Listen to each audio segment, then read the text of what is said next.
राधे राधे मित्रों, नमस्कार। जय श्री कृष्णा।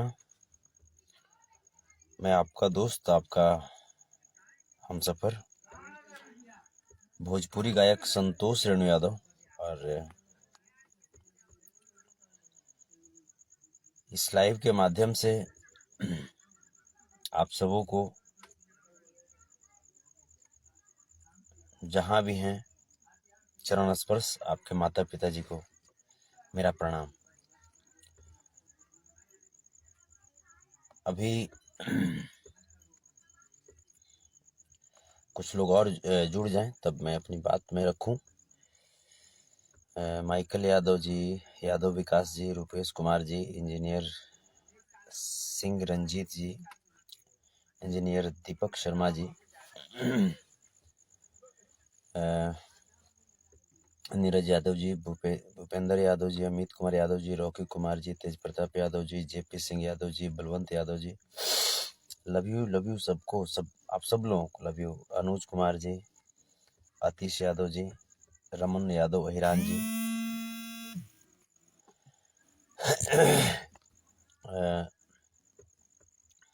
कुछ लोग और जुड़ जाएं तब तक मैं कुछ बात में रखूं। मेरे जो ऑफिशियल फेसबुक पेज है संतोष रेणु ऑफिशियल, मैं उसी से मैं लाइव हूं। और मेरा ऑफिशियल यूट्यूब चैनल जो है जिसका नाम संतोष रेणु ऑफिशियल ही है, ऑफिशियल यूट्यूब चैनल का नाम भी है। उस पर बहुत जल्द एक ज़बरदस्त गाना रिलीज हो रहा है और बहुत ही ज़बरदस्त गाना सुन करके मुझे लगता है कि विरोधियों को कहीं मूर्छा ना आ जाए। अभी 285 लोग, 88 लोग, लगभग 300 लोग जुड़ चुके हैं। तो चलिए अब मैं अपनी बात रखूं। सबसे पहले इस लाइव के माध्यम से मैं वीर नेता, बिहार के भविष्य, हम सबके चहेते परम आदरणीय तेजस्वी प्रसाद यादव जी को कोटि कोटि धन्यवाद व्यक्त करता हूं, क्योंकि उन्होंने एक नेता होने के साथ साथ एक बहुत बड़े इंसान होने का भी परिचय दिया है। चाहे मेरा मैटर हो, मैं भी जब कुछ विपक्षी ताकतों की साजिश में शिकार होकर के जेल चला गया था, उस दौरान भी उन्होंने मेरे लिए भी जो कुछ भी हो सका संविधान के दायरे में रह करके, कानून के दायरे में रह करके उन्होंने किया मेरे लिए भी। और इस बार जब बड़े भाई खेसारी लाल यादव जी जब कुछ जो जहरीले इंसान हैं, कुछ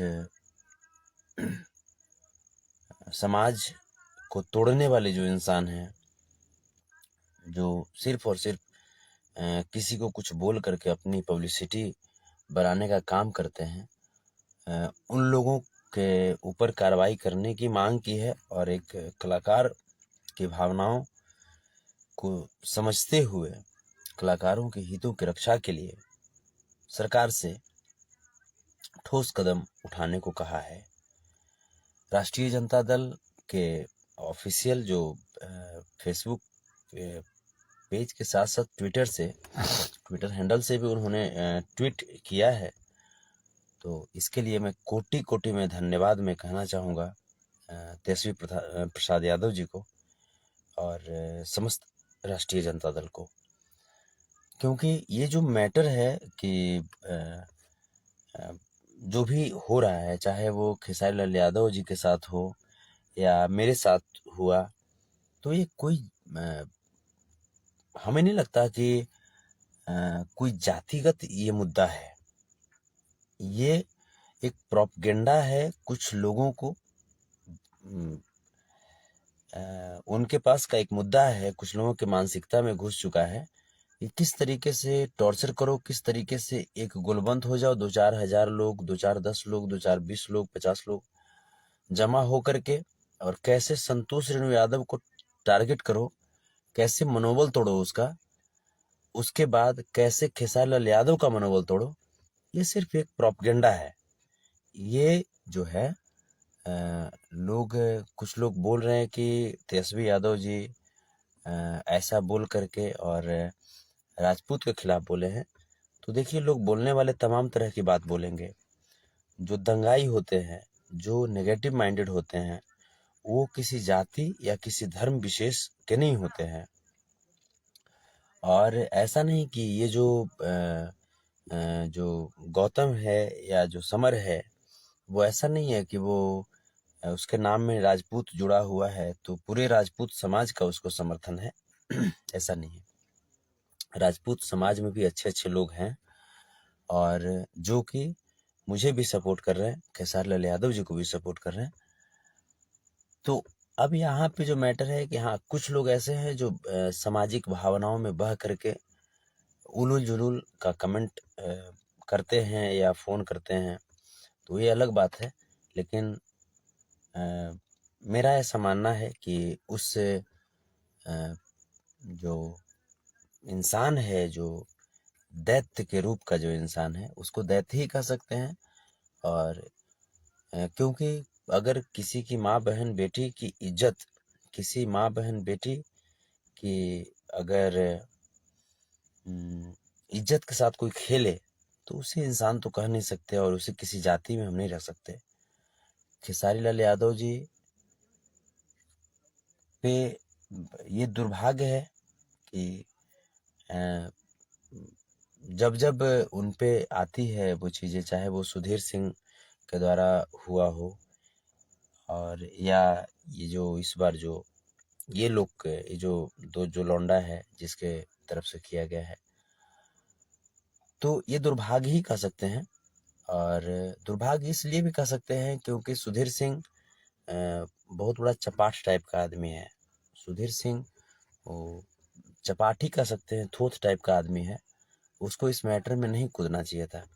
सुधीर सिंह को, ठीक है, तुमसे क्या हुआ, पास्ट में क्या हुआ खेसारी जी से, या तुमसे क्या हुआ, तुमको खेसारी जी क्या बिगाड़े या खेसारी जी को तुम क्या बिगाड़े, वो पास्ट था।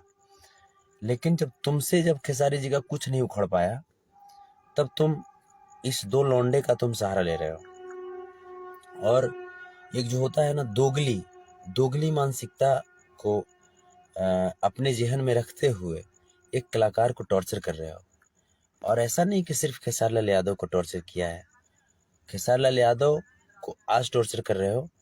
कुछ चीज़ें मैं कहना नहीं चाहता था, लेकिन तुमने कितना टॉर्चर किया है, इससे मुझे भी कितना टॉर्चर किया है, ये चीज़ मुझे पता है। लेकिन इससे खेसारी लाल यादव टूट नहीं जाएंगे, इससे संतोष रेणु टूट नहीं जाएंगे, इससे संतोष रेणु और मजबूत हुए हैं, इससे खेसारी लाल यादव जी और मजबूत होंगे।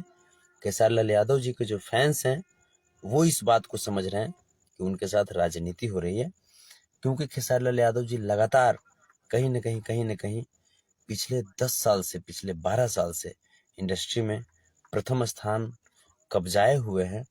और ये उनका मेहनत है, ये उनका समर्पण है, डेडिकेशन है। और ये कोई खैरात में नहीं मिलती है। ये बैठ करके स्टूडियो में दारू पीने से नहीं बनती है। ये स्टेज पे मूड बनने में टाइम लगता है बेटा, ये बोलने से नहीं बनती है। ये ऑडियंस से प्यार करने, ये स्टूडियो में लगातार मेहनत करने, ऑडियंस के बीच जा करके अपना पसीना बहाने से ये जो स्थान है, नंबर 1 का खिताब ये मिलता है। तो किसको क्या बोल रहे हैं आप, ये आपके ऊपर डिपेंड करता है। और रही बात, मैं तेजस्वी यादव जी को मैं कोटि मैं दिल से मैं सैल्यूट करता हूँ। पप्पू यादव जी को मैं सैल्यूट करता हूँ, क्योंकि ये हमारे भी मैटर में जागे हुए थे, हमारे भी मैटर में बढ़ चढ़ करके इन्होंने हिस्सा लिया और मुझे कहीं न कहीं न्याय दिलाने का इन्होंने काम किया। ठीक उसी प्रकार से जितने भी नेता हैं, ऐसा थोड़े है आरजेडी में ऐसे, आप ये बताइए आरजेडी में क्या राजपूत बिरादरी के नेता नहीं है? आरजेडी में भी राजपूत बिरादरी के नेता हैं, उन्हें भी एक उचित स्थान और सम्मान मिला है। तो फिर आप जो कुछ लोग जो कमेंट कर रहे हैं या कुछ लोग जो ये कह रहे हैं कि हाँ आरजेडी एक विशेष अहिर को सपोर्ट कर रहा है, तो ये आपकी गलत मानसिकता है और इसका मुझे लगता है कि जा करके कहीं आपको इलाज करानी चाहिए और वो ज़्यादा बेटर होगा। क्योंकि मेरे समझ से बहुत ही बड़ी ये दिल वाला व्यक्ति ही कर सकता है, जो खुद जो कलाकार के लिए सम्मान रखता हो, ये वही कर सकता है। लव यू, दिल से शुक्रिया तेजस्वी प्रसाद यादव जी, वीर, बिहार के भविष्य, बिहार के युवा और चमकदार युवा नेता। मैं कोटि कोटि में पुनः मैं आपको प्रणाम करता हूँ और मैं आपके उन माता पिता को मैं प्रणाम करता हूँ जिन्होंने तेजस्वी प्रसाद यादव जैसे, तेज प्रताप यादव जैसे पुत्र को जन्म दिया है, जिन्होंने पप्पू यादव जैसे पुत्र को जन्म दिया है। मैं आरजेडी के, राष्ट्रीय जनता दल के सुप्रीमो, राष्ट्रीय अध्यक्ष आदरणीय परम पूज्य श्री लालू प्रसाद यादव जी को भी मैं कोटि कोटि में नमन करता हूँ, प्रणाम करता हूँ कि आपके द्वारा, आपके मेहनतों के द्वारा सींची गई पार्टी कहीं न कहीं हम कलाकारों के लिए जागी हुई रहती है, हम कलाकारों के हितों की रक्षा के लिए रिस्पॉन्सिबल रहती है और हम कलाकारों को सम्मान दिलाने का काम करती है। मैं पूरी कलाकार बिरादरी की तरफ से मैं राष्ट्रीय जनता दल के राष्ट्रीय अध्यक्ष, राष्ट्रीय जनता दल सुप्रीमो और प्रतिपक्ष के नेता, बिहार के भविष्य वीर तेजस्वी प्रसाद यादव जी को कोटि कोटि धन्यवाद मैं देता हूँ, कोटि कोटि नमन मैं करता हूँ। ऐसे ही आप जागे रहिएगा, क्योंकि बिहार में आपके अगर अलावे की बात करें तो मुझे नहीं लगता कि कोई और विकल्प बचा हुआ है। आप हैं, पप्पू यादव जी हैं, ये लोग जागे हैं और आप ही लोग में उम्मीद की किरण दिखाई देती है। जहाँ तक माननीय मुख्यमंत्री जी श्री नीतीश कुमार जी की सवाल है, तो पता नहीं वो किस प्रेशर के तले दबे हैं, क्योंकि उन्हें तो सुशासन बाबू की उपाधि से हम सब लोग जानते हैं, लेकिन सुशासन बाबू एक कलाकार की जब बात आती है तो इस मैटर पे वो क्यों चुप हो जाते हैं, क्यों चुप हैं, एक दरिंदे को क्यों बचा रहे हैं। हो सकता है वोट बैंक का भी खेल हो सकता है कि वोट बैंक की वो इस तरीके के दरिंदे को सपोर्ट करके अपना वोट बैंक बनाने की भी कोशिश कर रहे होंगे। तो लेकिन मैं कहना चाहता हूँ कि आप खुद एक बुद्धिजीवी इंसान हैं और आपको इस तरह के वोट बैंक का सहारा लेकर के कुर्सी पे बैठे रहना, मुझे नहीं लगता कि आपको कितना पच रहा है। ये इस पे मुझे विश्वास नहीं हो रहा है, क्योंकि आप खुद एक सुशासन बाबू कहलाते हैं और खेसारी लाल यादव हों या कोई भी कलाकार हो, हर कलाकार की एक गरिमा है, हर इंसान की एक गरिमा है। और आप जिस तरह की सुस्ती दिखा रहे हैं कार्रवाई करने में, बिहार प्रशासन जिस प्रकार से सुस्ती दिखा रही है, कहीं ना कहीं बिहार प्रशासन की छीछा लेदर हो रही है, बिहार सरकार की बिहार से बाहर छीछा लेदर हो रही है। तो मैं एक बार पुनः मैं माननीय मुख्यमंत्री श्री नीतीश कुमार जी को इस घटने पे ध्यान आकृष्ट कराना चाहूँगा, क्योंकि ये घटना कोई मामूली नहीं है। खेसारी लाल यादव कोई मामूली इंसान नहीं है। अगर आप ऐसा समझते हैं कि वो मामूली इंसान है तो ये आपकी एक गलत फहमी ही है, वरना क्या है, आज खेसारी लाल यादव के पास क्या नहीं है। ऐसा भी नहीं है कि खेसारी लाल यादव अगर बिहार आना छोड़ दें तो वो जिंदा नहीं रहेंगे, रह सकते हैं, लेकिन ये बिहार के प्रति, बिहार के लोगों के प्रति ये उनकी असीम प्रेम और प्यार ही है, जुड़ाव ही है, जो इतना कुछ सहने, इतना कुछ झेलने के बावजूद वो कहीं न कहीं बिहार के बारे में सोचते हैं, बिहार वासियों के बारे में सोचते हैं। तो मैं नीतीश कुमार जी, मैं आपसे बस एक ही बात का रिक्वेस्ट करूँगा कि ऐसे सांप्रदायिक दंगा भड़काने वाले लोग के खिलाफ देखते हैं आप कब कार्रवाई करते हैं। और माननीय डीजीपी महोदय, मैं आपसे भी मैं कर चुका हूं पहले भी निवेदन, एक बार पुनः मैं फिर से कर रहा हूं कि ऐसे लोग पे कार्रवाई जरूर कीजिए। और मुझे तो लगता है कि कार्रवाई होनी चाहिए, क्योंकि बिहार के डीजीपी साहब मेरे मामले में तो बड़ा त्वरित कार्रवाई किए थे। जब कुछ चंद जो 15-20 लोग चले गए थे राजपूत समाज से कि अगर संतोष रेणु यादव की गिरफ्तारी नहीं हुई तो हम लोग धरना पे बैठ जाएंगे, तो मेरे लिए एसआईटी का गठन किया गया था, स्पेशल इन्वेस्टिगेशन टीम का गठन किया गया था। तो मुझे लगता है कि मेरे से तो खैर बहुत ऊपर का चीज़ है ये मुद्दा, तो इस पे तो बिल्कुल होनी चाहिए थी। और मुझे ताज्जुब है कि मैं उस राज्य का निवासी हूँ, मुझे ताज्जुब है कि मैं हमारे जो मुख्यमंत्री हैं वो सुशासन बाबू कहलाते हैं, और उनकी जो सरकार है वो इतने बड़े सेलिब्रिटी, इतने बड़े कलाकार जिन्होंने बिहार को बहुत एक ऊंचा स्तर तक पहुंचाया है, बिहार की कला एवं संस्कृति को, उनके ट्वीट, उनके आग्रह के बावजूद एक एफआईआर तक लॉन्च नहीं किया जा रहा है। ये दुर्भाग्य है, ये बिहार के लिए, ये बिहार वासियों के लिए दुर्भाग्य की बात है कि जब खेसारी लाल यादव जैसे लोगों का एफआईआर नहीं दर्ज किया जा रहा है, तो फिर सोचने की बात है। और सोच सकते हैं, समझ सकते हैं कि आम इंसान जब न्याय पाने के लिए कानून का दरवाजा खटखटाते होंगे, तो कानून के रखवाले, जो सत्ता के सिंहासन पे बैठे हुए जो नेता हैं, वो किस प्रकार से उनका शोषण करते होंगे और उनका मनोबल तोड़ते होंगे।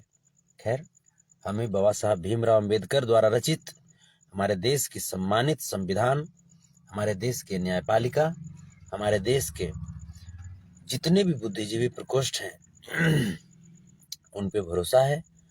और मुझे विश्वास है कि न्याय जरूर मिलेगा। और देखते हैं, लेकिन सरकार कब तक जागती है, कब तक सोई हुई रहती है, कब जागती है सरकार, इसी का इंतजार कर रहे हैं। और ऐसे भी दादा श्री कृष्ण का उपदेश हर वक्त याद रहता है कि बर्दाश्त करो, बर्दाश्त करो, बर्दाश्त करो, उस हद तक बर्दाश्त करो जहां तक बर्दाश्त की भी एक सीमा होती है। बर्दाश्त की भी जो एक अपनी जो कैपेसिटी होती है, वहां तक बर्दाश्त करो। अगर हद को कोई पार कर दिया तो खुद ब खुद कुछ ऐसी नेचुरल चीजें होती है, आपके अंदर भी, सबके अंदर होती है, जो आपको खुद ब खुद बर्बाद कर देगा। अगर आप किसी को बर्बाद करने के चक्कर में लगेंगे, वो बर्दाश्त कर रहा है, बर्दाश्त कर रहा है, तो कुछ ऐसा आपके अंदर ही होगा जो आपको बर्बाद कर देगा। तो देखते हैं, अब बर्दाश्त तो कर रहे हैं, खेसारी लाल यादव जी भी कर रहे हैं, हम सब भी कर रहे हैं, लेकिन माननीय सुशासन बाबू जी, श्री नीतीश कुमार जी इम्तिहान ले रहे हैं कलाकारों का। तो देखते हैं, कलाकार साहब भावनात्मक होते हैं लेकिन कमजोर नहीं होते।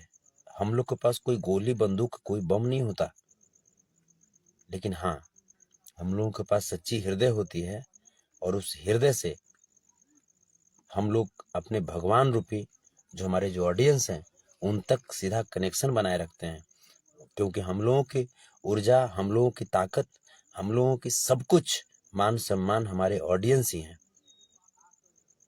और अगर इम्तिहान लेंगे तो कहीं न कहीं आप हमारे भगवान से इम्तिहान ले रहे हैं, आप हमारे ऑडियंस का इम्तिहान ले रहे हैं। और अगर इम्तिहान लंबा लेंगे बेवजह बिना मतलब का, तो आप भी पब्लिक से ही हैं और हम लोगों की भी जो अस्तित्व है वो पब्लिक से ही है। पब्लिक सब जानती है, ये पब्लिक है, सब जानती है अंदर क्या है बाहर क्या है, सबको ये पहचानती है। ये पब्लिक है, सब जानती है। अब छोटी मुंह हमारे लिए बड़ी बात हो जाएगी, क्योंकि नीतीश कुमार जी आप एक गार्जियन भी हम लोगों के लिए हैं। सूबे के मुखिया हैं, गार्जियन हैं, पिता तुल्य हैं। तो मुझे लगता है कि आपको समझना चाहिए और खेसारी लाल यादव जी की बात पे आपको गौर करनी चाहिए, उनकी बात को गंभीरता से लेनी चाहिए। बहुत बहुत धन्यवाद आप सबको। बहुत सारे लोग जो जुड़े हुए हैं लाइव में, मैं आप सबका मैं कमेंट में चूँकि इतना ज़्यादा आ रहा है कि मैं पढ़ नहीं पा रहा हूँ, तो इसके लिए माफ़ कीजिएगा। कुछ मीडिया वालों से मैं कहना चाहूँगा, मीडिया के बंधुओं से, कि उसका जो आप लोग इंटरव्यू कर रहे हैं ना, कहीं न कहीं आप एक सपोर्ट कर रहे हैं उसको, उसका चेहरा आप लाइट मिला रहे हैं। और वैसे इंसान को अगर आप इंटरव्यू करके उसका चेहरा लाइट मिलाते हैं, तो ये आपके लिए भी ये नेगेटिव मार्किंग देता है। तो वैसे लोगों से बचिए और समाज को बचाइए, क्योंकि वैसे लोग एक आस्तीन के सांप की तरह होते हैं, जो आपके साथ ही रह करके आपके साथ ही पलते हैं और आप ही को निगलने का, निवाला बनाने का प्रयत्न करते रहते हैं, विचार मन में लाते रहते हैं। ऐसे लोगों से बचना है और समाज को बचाना है। बहुत बहुत धन्यवाद। ऐसे ही आप सबका सपोर्ट बना रहे, मस्त रहिए, जबरदस्त रहिए और जहाँ भी रहिए अपने आसपास दादा श्री कृष्ण के उपदेश का पालन करते रहिए, दादा श्री कृष्ण का नाम लेते रहिए। राधे राधे, जय श्री कृष्णा, जय हिंद, जय भारत, कोटि कोटि प्रणाम आप सबको।